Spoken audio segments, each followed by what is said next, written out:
나의 방패는 마음이 정직한 자를 구원하시는 하나님께 있도다. 아멘.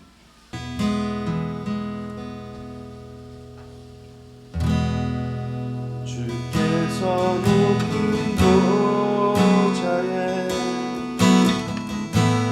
앉으셨는데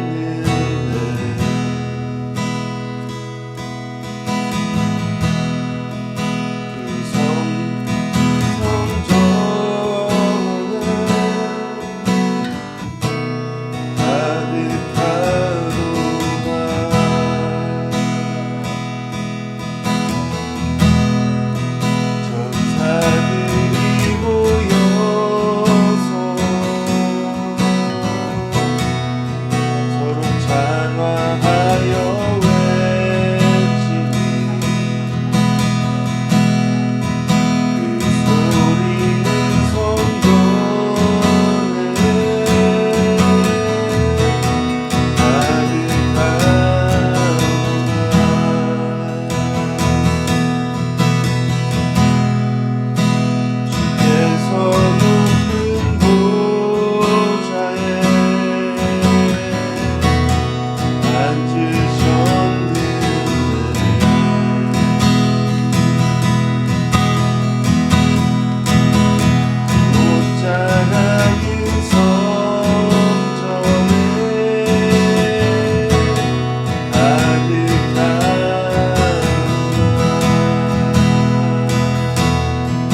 33장 함께 찬양하시면서 준비하신 예물을 올려드립니다.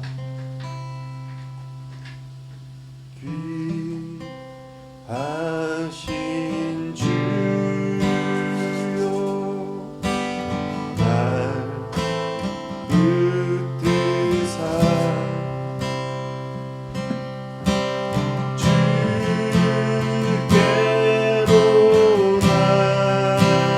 날마다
고백하시겠습니다. 나는 전능하신 아버지 하나님 천지의 창조주를 믿습니다. 나는 그의 유일하신 아들 우리 주 예수 그리스도를 믿습니다. 그는 성령으로 잉태되어 동정녀 마리아에게서 나시고 본디오 빌라도에게 고난을 받아 십자가에 못 박혀 죽으시고 장사된 지 사흘 만에 죽은 자 가운데서 다시 살아나셨으며 하늘에 오르시어 전능하신 아버지 우편에 앉아 계시다가 거기로부터 살아있는 자와 죽은 자를 심판하러 오십니다. 나는 성령을 믿으며 거룩한 공교회와 성도의 교제와 죄를 용서받는 것과 몸의 부활과 영생을 믿습니다. 아멘. 네, 교회 소식 전하겠습니다. 오늘 예배 오신 여러분 주님의 이름으로 환영합니다. 네, 오늘 예배는 들국교회 유튜브 채널로 다시 보실 수 있고요. 네, 주중 묵상 함께 합니다. 함께 해주시길 바랍니다. 제가 간간히 올려놓고도 저희 카톡방에 못 올릴 때가 있거든요. 알아서 찾아서 하십시오. 네, 그럴 때는 안 올라갔으면은 재탕하시고. 네, 6월이 벌써 시작이 됐어요. 6월이 이제 더워지고 그러면 가을 오고 겨울 옵니다. 세월을 아끼라 하신 주님 말씀대로 우리 세월을 아끼고 우리가 마땅히 지금 해야 될 일들을 해 나갔으면 합니다. 그리고 우리의 각자의 성장들이 계속 일어나기를 기도합니다. 기도하고 있습니다. 관계나 아니면은 여러 상황 속에서의 성장들. 그리고 선집사님 뭐 YJ님도 그런지 모르겠는데 좀 아프시다고 하셔갖고 못 오시는데 기도해 주시고요. 그리고 은지청년 포항에서 예배 함께 하고 한다고 했는데 오늘 들어왔는지 모르겠네요. 지금 안 보여서. 그리고 세화 전사님은 개인적인 일로 인해서 오늘 주말 예배에 참석하지 못했다고 하고요. 기대하는 바가 있어요. 내년에 저희 교회에 대한. 그래서 앞을 보면서 정진해 나가고 있습니다. 물론 그 과정 속에 여러 말이 있고 여러 소리가 있고 그리고 여러 어려움들이 실질적인 어려움들이 있을 것인데 충분히 점검했다라고 봅니다. 우리가 나아가야 될 방향과 그리고 하나님께서 왜 우리를 그 자리로 인도하시는지 결과적으로는 그거죠. 또 다른 예배를 위해서 나아가는 겁니다. 주중에는 카페를 하는 이유가 단순히 뭐 어떤 물질적인 보상을 위해서가 아니라 그 안에서의 어떤 만남들 그리고 그 공간이 줄 수 있는 사람들에 대한 평안 그것을 놓고 나아가는 겁니다. 그래서 함께 기도해 주셨으면 좋겠습니다. 저 개인적으로는 저녁 시간에 좀 묵상할 수 있는 공간이 되었으면 좋겠다라는 생각이 듭니다. 조용히 자신의 삶을 돌아보고 그래서 그런 장소나 아니면 재정적인 부분에 있어서 주님의 일하심을 기대하며 기도했으면 좋겠습니다. 모든 일이든 뭐 여기 영지 집사님도 계시지만 저희 들국교회의 시작도 어려웠고 과정도 어려웠습니다. 그리고 지금 뭐 과정 또한 쉽지 않죠. 호락호락하지 않습니다. 그런데 두렵지 않습니다. 그리고 막 거기에 대해서 막 징징거리지 않습니다. 왜냐하면 지금까지 하나님께서 다 지켜주셨거든요. 하나님께서 다 인도하셨거든요. 저희가 해야 될 일은 우리가 하나님 앞에 바로 서 있는가, 그것 가운데 하나님께서 일하시고 계신가, 그런 것들을 바라보는 것입니다. 우리의 힘으로 세워지는 교회라면 할 필요가 없죠. 그렇게 함께 기도해 주셨으면 좋겠습니다. 네, 사모님 광고 없으시죠? 뭐 별다른 광고 없으시고 나눌까요? 사랑합니다. 축복합니다.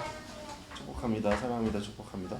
네, 말씀 보시겠습니다. 오늘 말씀은 사도행전 5장 1절에서 6절까지의 말씀입니다. 사도행전 5장 1절에서 6절까지의 말씀입니다. 네. 제가 쭉 읽겠습니다. 아나니아라는 사람은 그의 아내 삽비라와 함께 재산을 팔았습니다. 그는 그 돈의 일부를 떼어 자신의 것으로 숨겨두고는 나머지를 사도의 발 앞에 가져와 바쳤습니다. 그의 아내도 이 사실을 다 알고 있었습니다. 그러자 베드로가 말했습니다. 아나니아야, 이렇게 내가 사탄에게 마음을 빼앗겨 성령을 속이고 땅값으로 받은 돈의 일부를 내 것으로 몰래 숨겨 놓았느냐? 그 땅은 팔기 전에도 내 소유였고 또 팔고 난 뒤에도 내 마음대로 처분할 수 있지 않았느냐? 그런데 왜 이런 일을 마음에 품었느냐? 너는 사람을 속인 것이 아니다. 하나님을 속인 것이다. 아나니아는 이 말을 듣자마자 쓰러져 죽었습니다. 그리고 이 일을 듣는 사람들은 모두 두려움에 사로잡혔습니다. 그때 청년들이 들어와 그 시체를 싸서 들고 나가 묻어 주었습니다. 아멘. 거룩한 곳으로라는 말씀으로 제목으로 말씀 나누겠습니다. 여러분 그 거짓에 대해서 어떻게 생각하십니까? 우리 사회는 자칫 거짓을 이제는 거짓이 일상화가 되어 버린 듯합니다. 과정 속에서의 양심보다는 무조건적인 결과를 중시하는 세상 속에 살면서 정직함을 추구하는 삶을 살아가는 것이 마치 어리석거나 순진한 모습처럼 보이기까지 하죠. 그러다 보니까 어린 시절에 읽었던 양치기 소년이나 피노키오, 청개구리 이야기와 같은 것에서 얻었던 교훈이 이 세상과 전혀 상관없는 이야기처럼 들리기도 하죠. 오히려 그 순수한 마음과 어떻게 해서든 양심의 소리를 들으려는 태도는 세상에서 뒤떨어진 사고를 보이는 것처럼 보입니다. 제가 이런 느낌을 가장 많이 받았던 곳이 바로 법원이었습니다. 법원의 존재 이유가 뭐죠? 저는 이렇게 생각합니다. 우리의 양심의 끝자락에서의 선악의 구분을 하는 기구, 그것이 존재 이유라고 생각하는데요. 교회 관련된 일을 처리하기 위해 법정에 가서 상대의 고소의 내용에 대한 답변이 이루어지는 과정에서 수많은 거짓을 목격했습니다. 그러면서 굉장히 낙담했던 것은 결국 돈이 법이고 권력이 승리를 하는 것을 경험했습니다. 아무리 법과 양심에 따라 사실관계를 분명히 따지며 그 안에서의 선악을 구분한다고 선언한다고 한들 결국에는 일반 사람들보다 법지식에 능숙한 자들의 법기술에 의해서 그 모든 것이 뒤집히는 현실을 보았습니다. 물론 저희 교회는 그러지 않았고요.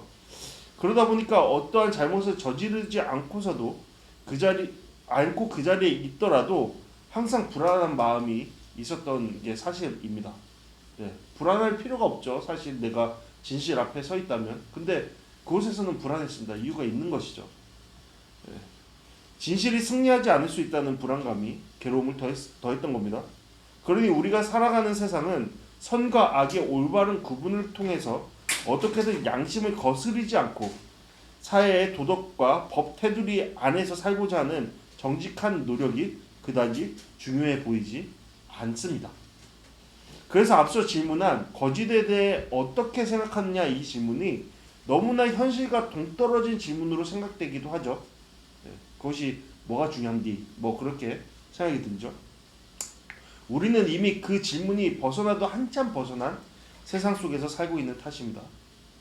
그렇지만 분명한 것은 거짓은 결국 우리 개인과 공동체의 삶을 비참하게 만드는 가장 큰 원인이 된다는 것이죠. 기사를 찾아보니까 여러 곳에서 거짓으로 인한 부작용을 볼 수 있었습니다. 사실 조금만 눈을 돌리면 금방 이거 우리의 삶의 자리에서 찾을 수 있는 내용입니다. 그중 자극적인 하나를 소개하자면 2017년에 미국에서 벌어진 사건을 말할 수 있습니다. 이 사건은 고작 우리 돈 2,000원 정도로 시작된 겁니다. 온라인 게임으로 내기를 하던 두 사람 사이에 사소한 말다툼이 있었고 이에 감정이 상한 한 사람이 상대방에게 복수를 하기를 마음을 먹고 나름 비상한 방법을 찾았습니다. 그것은 바로 911에 전화를 걸어서 상대방의 집에 실제 인질극과 살인사건이 벌어지는 것처럼 거짓 신고를 하는 것이었습니다. 실제로 그것을 이행했고요. 간독합니다. 이를 사실로 판단한 경찰 당국은 곧장 스왓 특공대를 출동시켰습니다. 하지만 문제는 신고자가 알려준 주소가 다툼을 벌인 상대방의 집이 아니었다라는 사실이죠. 그곳에는 이 일과 아무런 관련도 없는 앤드류 핀치라는 한 시민이 살고 있었습니다. 그날 밤 그는 여느 때와 다름없이 가족들과 함께 평범한 저녁 식사를 보내고 있었고 갑자기 들이닥친 경찰 특공대를 보고 현관문을 열고 밖으로 나왔다가 그의 작은 움직임을 공격으로 오인한 경찰의 총에 결국 목숨을 잃게 된 것이죠. 무고한 한 가정의 가장이 그렇게 죽음을 맞게 된 겁니다. 뭐 때문에요? 누군가의 작은 거짓말 때문에요.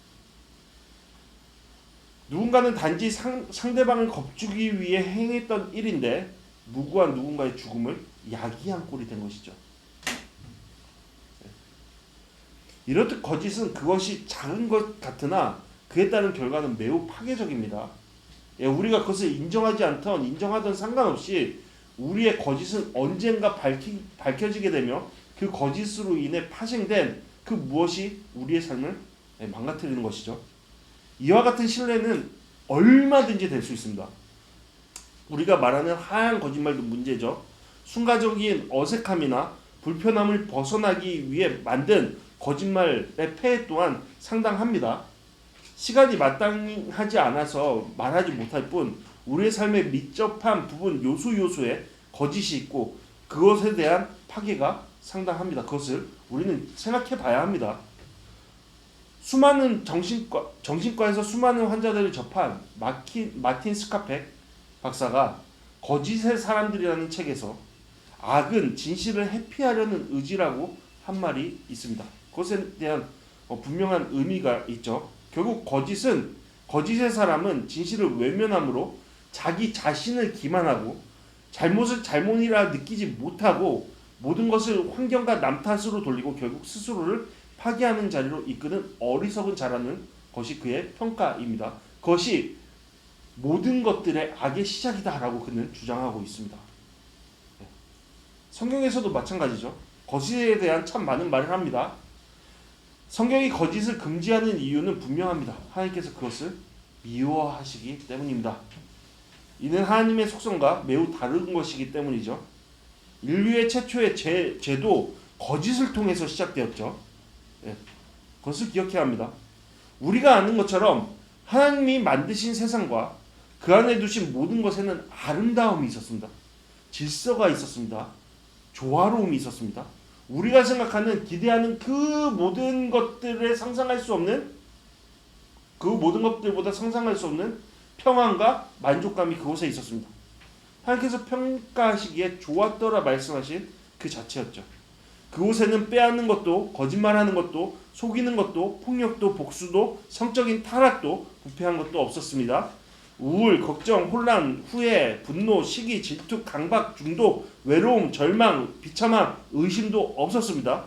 육체의 질병도 없었습니다. 그것은 완전했습니다. 그것에는 오직 하나님을 향한 진심 어린 예배만이 존재했습니다. 하나님과의 완전한 관계 속에서 옆에 있는 좋은 배필과의 온전한 완전한 관계 속에서 사람은 그렇게 하나님과의 올바른 관계 속에서 하나님께서 부여하신 일을 하면서 진정한 만족과 기쁨과 평안 가운데 살았습니다. 우리가 상상하는 그 이상의 아름다움이 바로 그것에 있었던 것이죠. 그렇다면 이러한 아름다움을 깨트린 것이 무엇이었습니까? 그것은 바로 거짓이었습니다. 강교한 뱀의 등장과 함께 그 아름다움에 금이 간 것이죠. 아니요, 그 아름다움이 파괴되어 버린 것이죠. 물론 뱀으로 인해 하나님께서 그 창조하신 일, 그 목적이 실패한 것은 아니었습니다. 우리가 지금 성경 속에서 계속 배우고 있고 우리가 신앙으로 고백하고 있듯이 하나님께서 이러한 균열을 다시 완성시키시기 위해 예수 그리스도를 보내셨고 그분을 통한 완전한 나라가 실현되었고 그것을 향해 우리는 나아가고 있는 것이죠. 그 뱀의 거짓된 꼬임에 넘어간 사람들에게는 평안과 만족의 죽음이 찾아왔습니다. 이후 인간의 삶에 거짓이 자리하게 되었고 그 거짓은 우리의 삶의 요소에 등장하여서 삶을 넘어지게 만들고 파괴하게 만들고 있습니다. 거짓은 교묘히 우리의 삶의 자리에 자리하여서 하나님과 나의 관계, 나와 다른 이와의 관계에 스며들어 그것을 깨트리고 있습니다. 그죠? 우리가 거짓을 통해서 느끼고 경험하고 있는 그 모든 것들이 사실상 첫 거짓으로부터 파생되어서 나타나고 있다라고 봐도 과언이 아닐 겁니다. 그렇게 어쩌면 거짓에 대해 아무렇지도 않게 여기는 현 시대는 거짓으로 우리의 삶이 장악된 상태, 매우 심각한 상태라고 말할 수 있습니다. 여러분, 우리가 가장 심각한 육체의 병을 얻었을 때가 언제입니까? 감각이 없을 때죠. 감각이 없을 때입니다. 감각이 없다는 건 뭐예요? 죽은 상태라는 겁니다. 우리가 거짓에 대한 감각이 없다라는 것은 뭐예요? 그런 상태라는 것이죠. 따라서 앞에서 물은 거짓에 대한 나의 생각과 태도가 별로 대수롭지 않은 반응으로 나타났다면 우리는 지금 멸망의 길로 나아가는 상태라고 평가할 수 있는 것이죠. 시편 5편 6절에서 7절까지의 말씀 함께 보시겠습니다. 주께서는 거짓말하는 사람들을 멸망시키시고 다른 사람의 피를 흘리고 속이는 사람들을 미워하십니다. 그러나 나는 주의 크신 은혜를 입고 주의 집에 들어가 경외하는 마음으로 주의 성전, 거룩한 성전을 향해 경배할 것입니다. 여기에서 대조되는 게 뭐예요? 거짓과 주를 경외하는 마음이죠. 우리가 왜 거짓을 행합니까? 하나님의 살아계신가? 하나님께서 그것을 통해 심판하실 것이다, 시시비비를 가릴 것이다 라는 것을 망각했기 때문이죠. 여기서 하나님께서 거짓말하는 사람들을 멸망시키신다고 말씀하시는데 멸망은 결국 진실을 직시하지 않고 거짓을 선택한 자가 자초하는 것이나 다름이 없는 것이죠. 그렇기 때문에 다시 한번 묻는 겁니다. 거짓을 어떻게 생각하십니까? 거짓을 어떻게 대하고 계십니까? 그것에 대해 미워하고 있습니까? 만약 그렇지 않는다면 우리는 하나님을 경외하는 마음의 상태를 잃어버렸다라고 평할 수 있을 겁니다. 살아계신 하나님께서 선악간에 판단하시는 그 거룩하신 하나님이시라는 것을 잃어버린 상태라 할 수 있다라는 겁니다. 네, 오늘 말씀은 우리가 너무나도 많이 들어본 말씀이죠. 이 본문을 주된 주제로 삼지 않더라도 거짓에 대한 언급이 있을 때만큼은 많은 설교에서 인용되는 내용입니다. 그래서 이 내용이 뻔하다고 생각이 될 수도 있지만 사실 이 이야기가 나의 삶에 비추어질 때, 나의 삶을 통해 들어갈 때 그리 쉬운 내용은 아니라고 여겨집니다. 느껴집니다. 사실상 이 심판의 이야기가 우리가 살아가는 세상 속에서도 너무 빈번하게 나타나는 까닭이죠. 우리는 이 말씀을 통해 나 자신의 삶을 돌아봐야 합니다. 우리 또한 여기에서 자유롭지 못합니다. 이 작업은 우리가 생을 마감할 때까지 계속적으로 이루어져야 돼요. 앞서 하나님께서 예수 그리스도의 보혈의 피를 통해 세우신 공동체의 은혜로운 이야기가 있었습니다. 성전 미문 앞에서 세상의 능력이 아닌 오직 부활하신 예수 그리스도의 이름을 통해 치유받은 안진뱅이와 그로 인한 베드로와 요한의 설교, 그리고 이후에 사내들의 위협에 상관하지 않고 그것에 대적하여서 하나님 앞에 담대한 기도와 복음 전파를 이룬 예루살렘 교회에는 부흥과 새로운 공동체 안에 사랑과 헌신이 풍요로웠습니다. 그러니까 앞서 언급했던 하나님께서 아름다웠다 말씀하신 그러한 모습이 이 공동체 안에 풍요롭게 나타난 것이죠. 지난 말씀이 바로 이 아름다움의 절정의 모습을 보여준 것입니다. 예수님을 믿는 사람들은 예수님을 기초로 조화를 이뤄갔습니다. 말씀을 전하는 자로 부름받은 사도들은 더욱 그 일에 정진하였고 그 말씀을 중심으로 모인 자들은 그것에 따라서 자신의 삶을 조정해가면서 예수 그리스도의 삶을 실천했죠. 무엇보다 교회 공동체 내에서요. 그래서 그곳에는 하나님께서 창조하신 그때의 아름다움이 있었습니다. 적어도 당시 예루살렘 교회에 모인 사람들은 하나님께서 주신 것들로 하나님의 영광을 찬양하기 위해 한 마음 한 뜻으로 나아갔습니다. 서로가 서로의 필요를 바라보았고 그것에 대한 체험으로 나아갔습니다. 얼마나 아름답습니까? 그런 교회 다니고 싶지 않습니까? 그런데 오늘 우리가 읽은 본문 말씀의 내용은 사뭇 다른 방향으로 흐르죠. 하나님의 은혜가 충만했던 그 예루살렘 공동체 안에 누구라도 놀랄 만한 심판이 있었습니다. 앞서 예루살렘의 공동체의 하나됨에 대표되는 인물이 바로 바나바였죠. 오늘 말씀의 심판의 내용에서의 대표되는 인물은 바로 아나니아와 삽비라 부부입니다. 이들의 이름이 참 역설적입니다. 아나니아는 히브리어로 여호와는 은혜로우시다 라는 뜻입니다. 그리고 그의 아내 삽비라는 아름답다 라는 뜻입니다. 얼마나 이름이 좋습니까? 그런데 그들은 자신들의 이름과 다른 삶의 모습을 보이죠. 우선 성경은 아나니아와 삽비라 또한 예루살렘 공동체의 움직임에 따라서 자신들의 재산을 팔았음을 언급합니다. 어떠한 아름다운 움직임이었죠? 누군가의 부족함을 채우기 위해 자발적으로 자신이 소유한 것들을 갖고 그 은혜를 베푸는 것. 그러한 자발적인 움직임에 동참한 겁니다. 그런데 2절을 보면 알 수 있듯이 이런 그들의 행위는 앞선 바나바와 다른 마음을 갖고 있었다라는 것을 볼 수 있죠. 우리가 성경을 배워가면 알 수 있듯이 하나님께서는 우리의 행위도 중요하게 여기시지만 그 행위를 일으킨 마음을 더욱 깊이 바라보시는 분 되신다라는 것을 확인할 수 있죠. 여기에서도 확인할 수 있는 겁니다. 지난주에 언급한 것과 같이 주님은 우리의 겉모습이 아니라 속사람을 보고 계시는 분 되십니다. 물론 그 속사람을 통해서 우리는 겉모습이 나타나는 것이죠. 여러분 그 말씀 아시죠? 사람이 속에 있는 것으로 말한다. 속에 있는 것이 꽉 차서 말로 나타나는 겁니다. 행위로 나타나는 겁니다. 그러니까 사실은 속마음과 행위는 구분될 수 없는 겁니다. 근데 사람들은 어디에 집중하죠? 겉모습에 집중합니다. 그래서 속마음을 못 보죠. 하지만 하나님의 시선은 어디에 있다고요? 속마음에 있다. 그것을 기억해야 합니다. 아나니아와 삽비라가 가진 속마음은 뭐였죠? 꾸며낸 마음이었습니다. 거짓이었죠.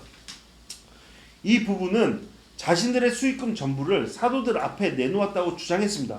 그러나 실상 일부는 따로 챙겨놓은 상태였습니다. 물론 이 사실은 이 부부만이 아는 비밀이었죠. 적어도 두 사람이 생각하기에는 그러했습니다. 그들의 수익금이 얼마였는지 아는 자는 없었기 때문이죠. 이 부부밖에는요. 그래서 그들은 입을 맞추고 바나바와 같은 사람들의 존경받는 자들과 같이 자신들도 땅을 팔고 받은 모든 수익금을 헌금으로 바쳤다고 공개적으로 고백합니다. 이해되시죠? 그림이? 하나님께서 서로 돕고 하나님을 찬양하라고 만나게 하신 좋은 배필을 이룬 정하신 자들이 하나님을 배반하기 위해 마음을 맞춘 것이에요. 이 부부가 왜 이런 행동을 했을까요? 그랬던 이유를 찾기 어렵지 않습니다. 그들 자신들의 이름을 높이기 위해서였죠. 누구에게? 하나님께? 아니었죠. 그들 자신의 이름이 높이고자 했던 대상은 바로 예루살렘 공동체 사람들을 통해서였습니다. 이게 도대체 뭘까요? 뭔가요? 이게 뭡니까? 예? 도대체. 그죠? 이게 뭐예요? 도대체 뭐가 중요한데 이게? 근데 이들에게 이게 중요했죠. 흥미로워요.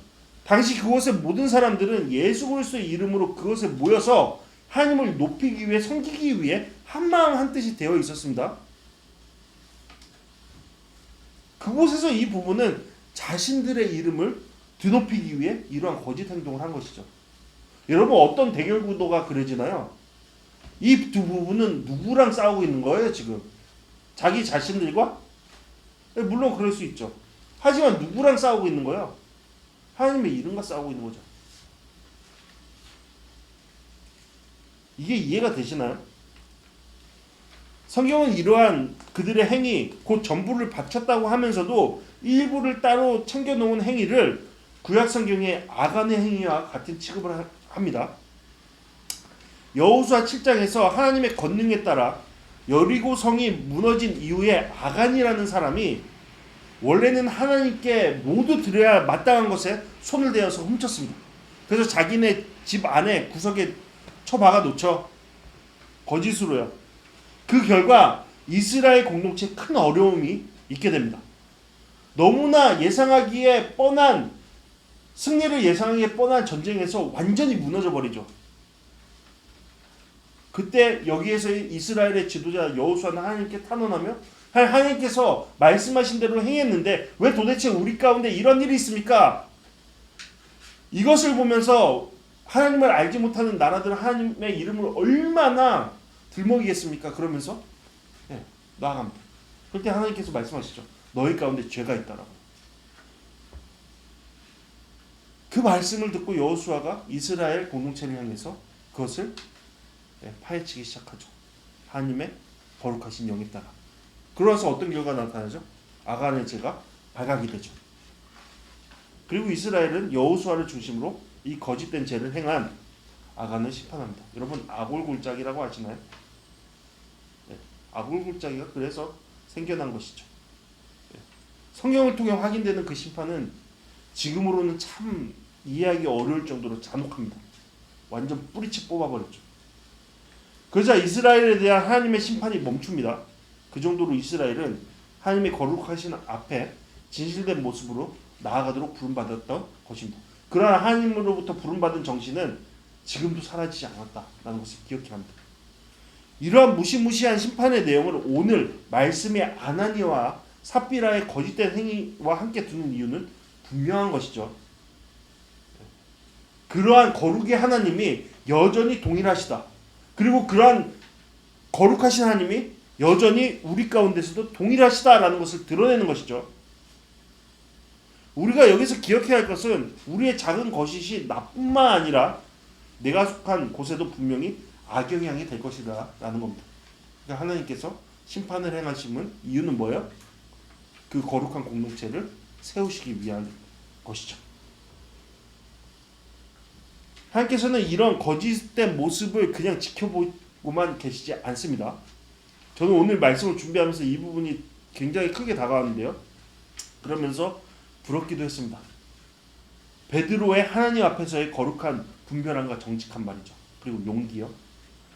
앞서 아나니아와 삽비라 부부는 거짓된 행위에 일심동체하여서 자신들만의 비밀로 그것을 삼았죠.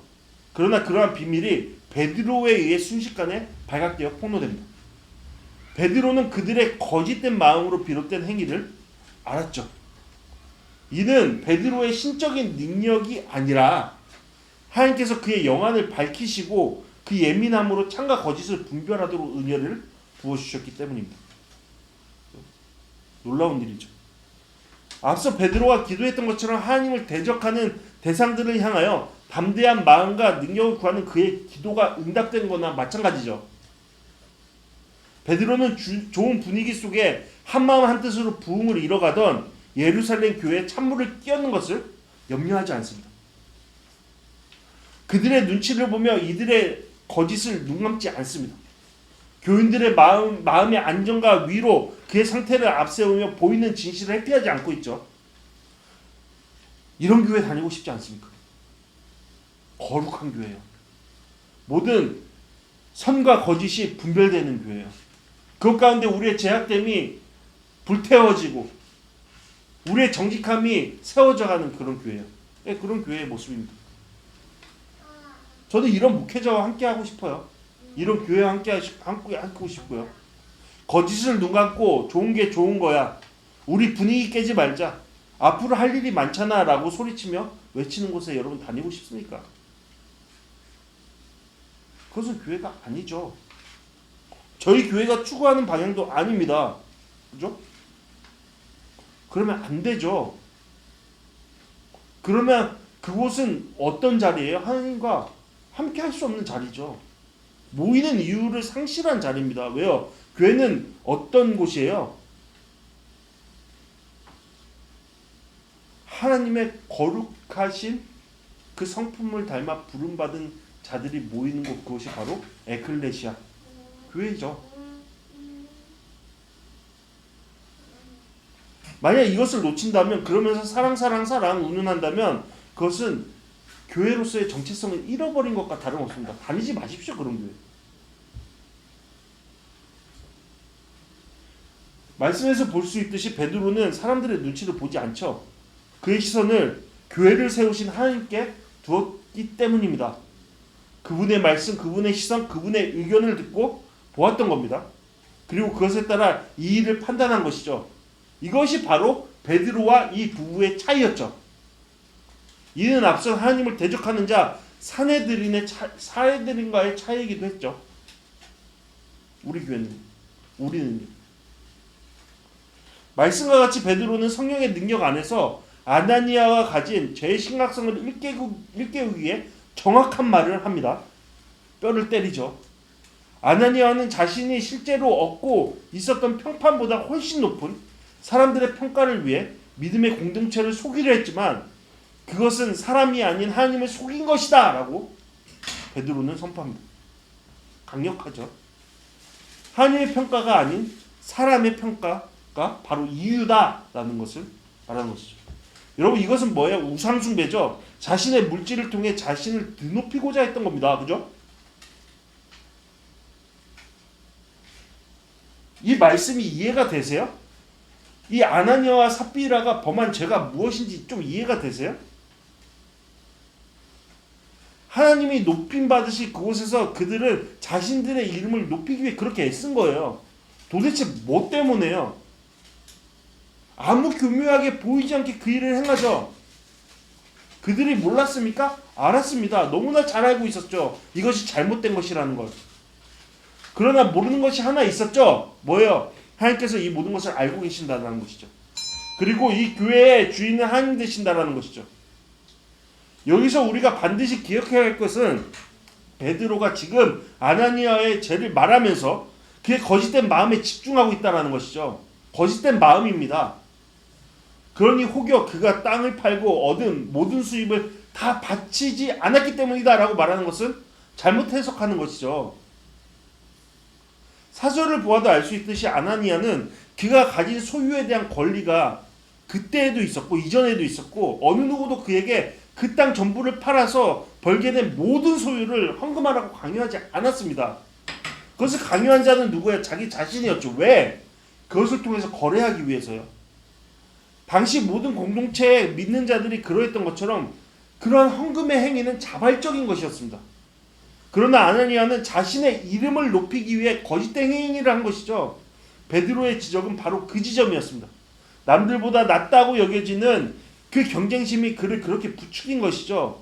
아마도 앞서서 바나바와 같은 인물이 등장함으로써 큰 자극이 되지 않았나 생각해 봅니다.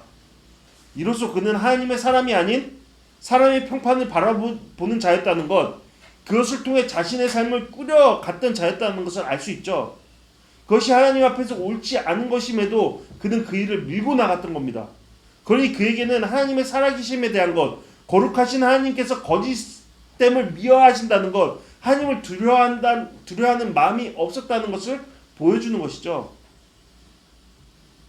그것은 그의 크나큰 오해였죠. 그 생각이 그를 결국 심판의 자리로 이끌었습니다. 그리고 그 심판이 이어지는 5절과 6절 말씀에 고스란히 기록되어 있죠. 베드로가 이런 말을 할 때 아나니아는 놀랐습니다. 놀랐을 겁니다. 그죠? 어떻게 알았을까? 자신만 아는 비밀, 아내 삽비라와만 공유한 비밀이 어떻게 이렇게 공개가 되었을까? 그런데 더욱 놀라운 사실이 있죠. 하나님께서 이 일에 대해 즉각적이고 엄한 심판을 나타내 보이셨다라는 것이죠. 하나님께서 그 자리에서 아나니아를 치셨습니다. 성경에 따르면 그는 곧장 거기에서 쓰러져서 죽었다라고 묘사됩니다. 지극히 거룩하신 하나님의 심판이었죠. 물론 이러한 즉각적인 심판이 우리가 살아가는 이 현실 가운데 빈번히 일어나는 것은 아닙니다. 만약 그랬다면 지금 우리의 모습은 달라졌겠죠.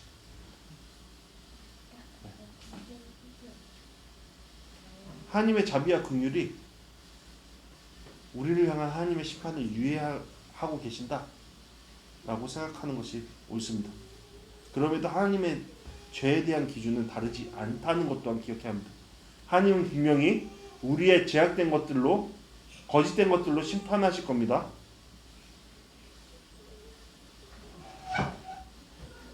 네, 하나님께서는 주권적으로 아나니아를 심판하시기로 결정하셨습니다. 그것도 은혜가 풍성히 흘러넘치는 그 당시에 공동체 안에서 하나님은 그러한 심판을 보이셨습니다. 그 이유는 뭘까요? 하나님은 은혜의 하나님이시면서 동시에 거룩하신 하나님이시다라는 겁니다. 하나님의 은혜도 중요하지만 거기에서 그 은혜가 발생하기 위해서 그 은혜로운 공동체가 세워져 가기 위해서 반드시 그것과 동시에 반드시 다루어져야 될 것이 바로 하나님의 거룩이라는 겁니다. 이러한 언급, 이러한 말씀은 요즘 시대에 어울리지 않죠? 맞지 않는 것처럼 보입니다. 하나님에 대한 두려움을 갖는 것이 병적인 신앙의 모습이라 여겨지기도 하기 때문에 죄에 대한 언급이나 강조는 사랑의 하나님을 감추는 것처럼 생각되기도 합니다. 그러나 정말 그럴까요? 여러분 성경 말씀을 처음부터 끝까지 읽어보십시오. 하나님은 거룩하신 하나님이 되십니다. 죄에 대해서 눈 감아주시는 하나님은 아니십니다. 여러분 하나님께서는 죄를 사하시기 위해서 하나님 자신이 십자가에 못 박혀 돌아가셔야만 했습니다. 그 정도로 우리의 죄는 엄중한 것입니다. 그 어떤 것으로도 씻을 수 없는 겁니다. 모두 하나님의 심판 아래 있습니다. 선한 자들은 아무도 없습니다. 오직 예수 그리스도의 이름의 보혈의 능력만이 우리를 그것으로부터 깨끗게 하는 겁니다. 이 기독교적인 교리가 우리의 어떤 병적인 것들을 추구하게 만드는 것이 아니라 이것이 우리를 은혜의 자리로 이끄는 것이죠. 왜요? 그것만이 우리를 살리는 길이기 때문이죠. 경각심을 가져야 합니다. 우리의 마음 깊은 곳까지 보시는 하나님의 시선을 생각해야 합니다. 뭐 우리가 예수 그리스도의 은혜를 경험했다고 해서 끝인가요? 아니죠. 그것으로부터 또다시 시작입니다. 그 은혜 아래서 살아가도록 우리는 나아가야 됩니다. 오늘 말씀 속에 예루살렘 교회에 있었던 그 두려움이 우리에게 있어야 합니다.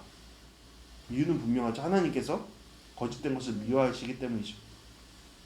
그것은 하나님의 성품과 반대되는 것이기 때문이다. 그렇다면 다시 한번 우리는 거짓에 대한 두려움을 갖고 있습니까? 요즘 세상이 어떻게 돌아가든 상관없이 우리는 그러해야 합니다. 우리가 믿는 자라면 더욱 그러해야 합니다. 믿는 자라면 거룩하신 하나님을 알았다는 것이기 때문이죠. 며칠 전에 한 청년으로부터 연락을 받았는데요. 사모님을 통해서 알게 된 친구인데 몇 달 전 만남에서 앞으로의 일을 위해 이런 방향으로 결정해 나갔으면 한다는 조언을 해줬습니다. 감사하게도 저의 조언을 잘 받아줘서 방향을 정하고 그에 따라 움직이려고 했습니다. 제가 조언한 것 중에 하나는 청년 자신의 전문적인 영역을 더욱 확장하기 위해 대학원 진학을 했으면 하는 것이었습니다. 그것이 앞으로 그 친구의 직업을 더욱 전문성 있게 만드는 데 중요하다고 판단했기 때문이죠. 이 말을 잘 받아들인 그 친구가 대학원 진학을 위해 학원을 수소문했고 그리고 그에 맞는 학원을 찾았나 봅니다. 그래서 저한테 이제 물었죠. 굉장히 다급하게요. 왜 다급한지 이유는 모르겠지만 다급하게 말하기를 그 학원에서 자신이 갈 수 있는 서울에 있는 유명한 학교 하나를 찍어줬는데 그것이 자신이 가려던 과는 아니었다라는 겁니다.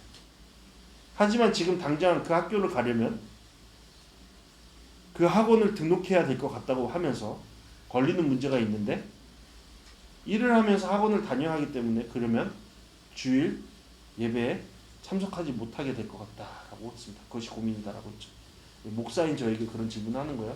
굉장히 복잡하죠, 뭐가. 그리고 자신이 이것을 빨리 결정해야 하는데 그 학원에서 입시 준비를 할 시간이 촉박하니 지금 당장 등록하지 않으면 늦어서 안 된다. 그러니까 오늘 내로 오늘 몇 시까지 그것을 확답해달라라고 해답합니다. 그러니까 다급했던 것이죠. 여러분 이상하죠? 뭐가 이상하죠? 냄새가 나죠? 그 친구가 하는 말도 앞뒤가 맞지 않고 방향이 비슷한 것 같으면서도 뭔가 다른 것 같고 뭔가 이 시간이 촉박하고 막 그렇죠? 끼워 맞춘 듯하고 학원에서는 부추기고 그래서 제가 그 친구를 조금 진정시키면서 시간을 너무 급하게 쓰려다 보면 실수가 되고 정작 중요한 것을 보지 못할 수도 있으니 천천히 그것을 해 나갔으면 좋겠다고 했습니다. 아직 나이가 어리고 차분히 자신의 시간을 정직하게 보내다 보면 때에 따라 길이 열리고 자연스럽게 자신의 길을 찾아갈 수 있을 것이다라고 했습니다. 네, 그렇게 하겠다라는 답을 듣고 통화를 끝내고 나서 대화한 내용들이 한참 마음에 남았습니다. 그러면서 문득 이런 생각이 드는 거예요. 그래, 사기를 당하는 건 사기를 치고 싶은 마음이 있기 때문이지. 여러분, 그 학원에서 말하는 게 뭐예요? 단기간에 유명한 대학원에 붙여주겠다라는 겁니다. 네, 그것이 뭐 결과에 따라 책임을 지는 건지 많은 건지 모르겠지만, 그런데 여러분, 그게 가능합니까? 그리고 가능하다고 할 수 있지만, 그게 가능하다면 그 친구가 단기간에 해서 갈 수 있는 학교라면 그 친구가 진정 원했던 그 학교가 맞을까요? 서로 사기치는 거죠. 그런데 이러한 일이 우리의 삶 가운데 얼마나 많습니까? 그 친구도 분명 좋은 마음이었죠. 자신의 전문성을 확장하기 위해 대학원을 진학해야 한다고 생각했고, 자신의 지경을 넓히기 위해 노력해야겠다라는 첫 마음이 있었습니다. 성장하고자 하는 좋은 마음이 있었죠. 그런데 그 마음에 찾아온 유명 대학이라는 그 타이틀이 그 마음을 사로잡아서 전부를 휘둘러 버리는 겁니다.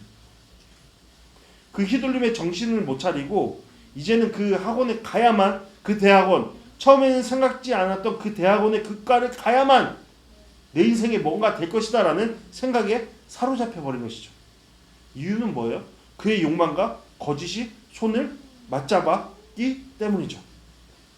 그러다 보니까 처음에 방향성과 완전히 다른 결정을 하고 그렇게 다급하면서 나아갔던 겁니다. 무엇이 문제이죠? 사기치려는 마음이 문제죠. 사기치려는 마음이 문제입니다. 사기는 누가 당하냐? 물론 예외도 있겠지만 대부분 사기치려는 마음이 있기 때문에 사기를 당하는 겁니다. 오늘 말씀에 아나니아와 삽비라가 바로 그러했죠. 처음에 그들도 좋은 마음으로 자신의 소유를 팔려는 마음을 가졌을 거죠. 물론 그 마음에 하나님을 향한 마음이 컸는지는 모르겠습니다. 그런데 그러한 마음에 어느 순간 다른 것이 차기 시작하더니 그것이 온통 마음의 전부가 되어버렸죠. 거짓이 이렇다라는 겁니다. 따라서 베드로는 아나니아와의 거짓된 행위를 야기한 거짓된 마음을 드러내면서 물었던 것이죠. 왜 이런 마음을 품었느냐라고요. 이는 하나님을 어떻게 생각하길래 도대체 이러한 거짓된 행위를 할 수 있느냐? 너가 믿는 하나님은 도대체 누구시냐라고 묻는 것과 다름없습니다. 베드로는 분명 이런 말을 하면서 사탄의 영향을 받은 그의 모습을 했을 겁니다.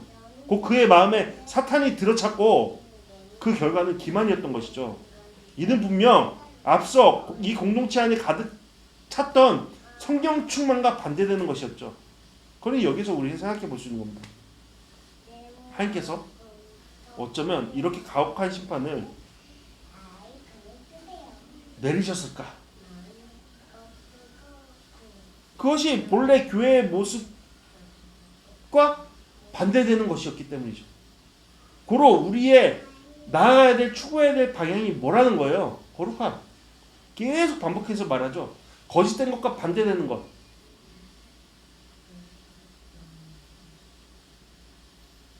우리는 그렇게 부름받았다는 겁니다. 여러분, 이 말씀 아시죠? 자기를 속이지 마십시오.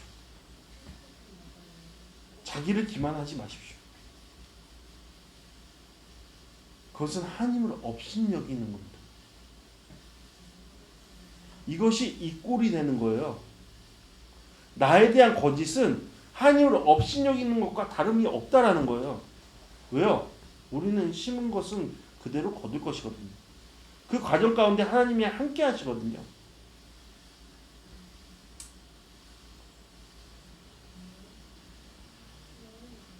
우리는 우리는 우리의 비밀만큼 아프다. 익명의 알코올 중독자 치유 모임인 AA에서 널리 알려진 경험입니다. 우리는 우리의 비밀만큼 아프다. 이 의미는 어둠 속에 감춰진 비밀은 점점 자라면서 더 큰 해악을 낳지만 그것이 빛 가운데 드러나고 밖으로 표현되는 순간 그 힘을 잃게 된다라는 말이에요. 그러니까 너희들이 중독에서 벗어나려면 너희들이 자기를 기만하는 그 행위, 그 마음을 솔직하게 고백해야 된다. 알아야 된다 라는 것이죠. 너희들 지금 뻥치고 있는 거야 라는 것을 생각해야 된다는 것이죠. 1990년대 초 한 사람이 마약 거래 중 다른 남성을 칼로 찔렀습니다. 이후 1급 살인죄로 유죄 판결을 받고 텍사스주 교도소에서 종신형을 받았습니다. 수감 초기 그 남성은 자신은 무죄라고 주장합니다. 자신을 계속 속여가면서요. 하지만 그의 마음 깊숙한 곳에서는 자신이 범죄를 저질렀다라는 것을 알았죠, 분명히. 결국 그 비밀의 무게가 감당할 수 없을 만큼 커져갔고 자신 혐오와 불안으로 이어졌습니다. 여러분, 자기 자신을 못 믿는데 자신을 얼마나 혐오하게 되겠어요. 그럴 때 그는 진심을 털어놓기로 결정하고 얼마 지나지 않고 교도소 원목에게 자신의 죄를 고백합니다. 그는 그 순간을 내 인생의 나머지가 시작된 첫날이라고 했습니다. 이후 오래된 중독과 기만의 삶을 기로하고 철저히 정직한 삶으로 나아갈 수 있었습니다. 26년 후 가석방된 후 출소한 그는 죽을 때까지 금주를 유지하면서 감사와 내적 평안을 이루면서 살아갔습니다. 그 이유는 단순했죠. 이제 더 이상 숨길 것이 없기 때문이었습니다. 이제 더 이상 숨길 것이 없기 때문이었습니다. 네, 저는 계속 갑니다. 말씀을. 여러분, 그리스도인은 누구입니까? 당시 아나니아와 사건을 마주한 이들은 누구입니까? 그들 또한 이전과 별반 다르지 않던 삶을 살던 자들이었죠. 그랬던 그들에게 주님께서 은혜를 베푸셔서 자신을 계시하셨고 그분의 이끄심을 통해 진정한 빛을 경험하도록 하셨습니다. 그 빛을 통해 자신들의 죄악됨을 깨달은 그들은 자신들의 죄를 위해 십자가에 달리신 예수 그리스도의 이름을 믿음으로 구원을 얻는다는 그 고백 아래 자신들의 지난 삶의 치욕스러움을 걷어내고 주님의 뜻 가운데 거하기를 소망하는 자리로 서게 되었습니다. 그들이 바로 그리스도인이었죠. 그러니 그들이 한마음 한뜻으로 모인 그곳은 어쩌면 죄인들의 모임이라고 할 수 있죠. 하지만 동시에 더 이상 거짓의 죄와 죄가 아닌 빛 가운데 살아가는 자들의 모임, 곧 거룩한 자들의 모임이라고 할 수 있습니다. 이것이 더 맞는 표현이죠. 그들은 거룩한 것을 추구하는 자들입니다. 그것이 모인 것입니다. 그것이 교회고요. 그것이 바로 예루살렘 공동체가 추구했던 바였고 아나니아가 그것을 거부하고 반대되는 삶으로 나아갔던 모습, 그것으로 인한 심판을 받는 장면을 우리가 보게 된 겁니다. 지금 여기에 모여있는 우리 또한 마찬가지인 것이죠. 우리 또한 우리의 죄악을 보았다고 고백하고 있기 때문에 이 자리에 있는 겁니다. 그렇다면 우리의 삶은 어떻게 해야 되는 것이죠? 베드로의 시선을 가져야 되죠. 사람들이 아닌 하나님을 바라보는 그 시선으로 하나님의 평가대로 그 빛 가운데 거하는 우리의 삶의 모습이 있어야 하는 것이죠. 여러분, 하나님은 속지 않으십니다. 그러니 그 마음을 돌려 빛을 향하는 우리가 되어야 합니다. 그 안에 죄악됨을 자신들을 나의 죄악됨을 올바로 바라보고 그 하나님의 빛 대신 기준 앞에서 그 비밀을 구하는 우리가 되어야 합니다. 그럴 때 우리는 살아납니다. 다시 일어납니다. 여러분, 오늘 말씀을 통해 여러분 각자의 숨어있는 그 악한 것들을 생각해보는 시간 되었으면 좋겠습니다. 이것이 그렇게 우리에게 좋게 느껴지는 말씀은 아니죠. 하지만 매우 중요합니다. 아니, 가장 중요합니다. 빛 가운데 서십시오. 나의 어두움을 드러내십시오. 만천하에 아니 하나님 앞에 드러내십시오. 하나님 이미 알고 계신 하나님 앞에 드러내십시오. 그리고 더 이상 죄 가운데 살지 않기를 소원한다고 고백하십시오. 하나님께서 도우실 겁니다. 그리고 우리를 거룩한 자리로 이끄실 겁니다. 그러한 은혜가 우리 가운데 가득하기를 간절히 바랍니다.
하나님 아버지, 주님 앞에 올바로 서기를 원합니다. 주님 앞에 정직한 마음으로 서기를 원합니다. 거짓된 것들을 내려놓고 주님 앞에 서기를 원합니다. 기만하는 그런 마음을 내려놓기 원합니다. 주님, 우리의 삶을 살펴봐 주시옵소서.